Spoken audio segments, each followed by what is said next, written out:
দ্বিতীয় মেয়াদে ক্ষমতায় এসেই অভিবাসীদের উপর কঠোর হয়েছেন মার্কিন প্রেসিডেন্ট ডোনাল্ড ট্রাম্প। এক্ষেত্রে কারো কোনো কথায় কানে তুলছেন না তিনি। অবৈধ অভিবাসীদের কোমরে দড়ি বেঁধে বিমানে তুলে দিতেও দেখা গেছে তার প্রশাসনকে। আর এবার ট্রাম্পের নজর পড়েছে অভিবাসী ট্রাক চালকদের উপর। প্রায় 2 লাখ অভিবাসী ট্রাক চালকের কমার্শিয়াল ড্রাইভিং লাইসেন্স বাতিল করার সিদ্ধান্ত নিয়েছেন তিনি, যা কার্যকর হবে 17 মার্চ থেকেই।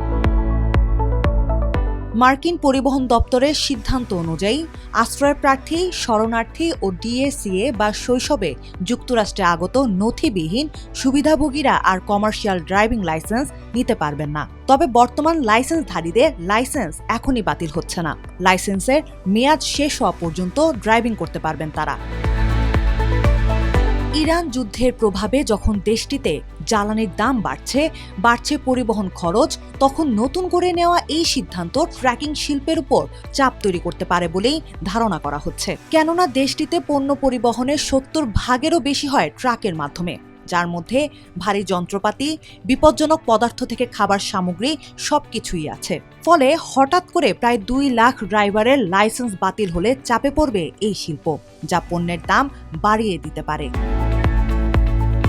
হঠাৎ এমন সিদ্ধান্তের কারণ হিসেবে পরিবহন সচিব শন পি ডাফি বলেন, অনেকদিন ধরে বিপজ্জনক বিদেশি চালকরা আমাদের লাইসেন্সিং ব্যবস্থার অপব্যবহার করছে এবং সড়কে ঝুঁকি তৈরি করছে। বিদেশি চালকদের আগে ড্রাইভিং রেকর্ড যাচাই করা কঠিন এবং কিছু ক্ষেত্রে তারা অবৈধ লাইসেন্স নিয়ে কম মজুরিতে কাজ করে স্থানীয় চালকদের উপর প্রভাব ফেলছে।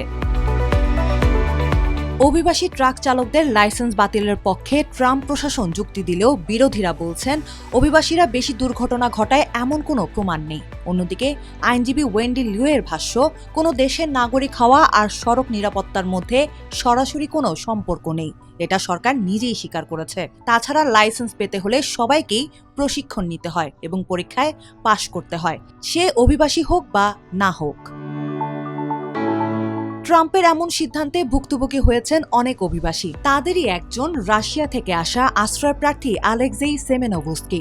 আগামী সেপ্টেম্বরে লাইসেন্সের মেয়াদ শেষ হয়ে যাবে তার, যে কারণে ট্রাম্পের এমন সিদ্ধান্তে ক্ষুব্ধ তিনি।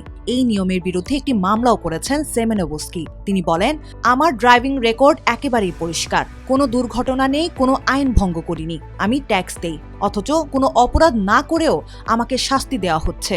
তবে ট্রাম্পের এমন নিয়মে অভিবাসীরা ভুক্তভোগী হলেও ট্রাক চালকদের সংগঠনের সহসভাপতি লুই পিও এই নিয়মকে সমর্থন করেছেন। তার মতে, এই নিয়ম সড়ককে সবার জন্য নিরাপদ করবে।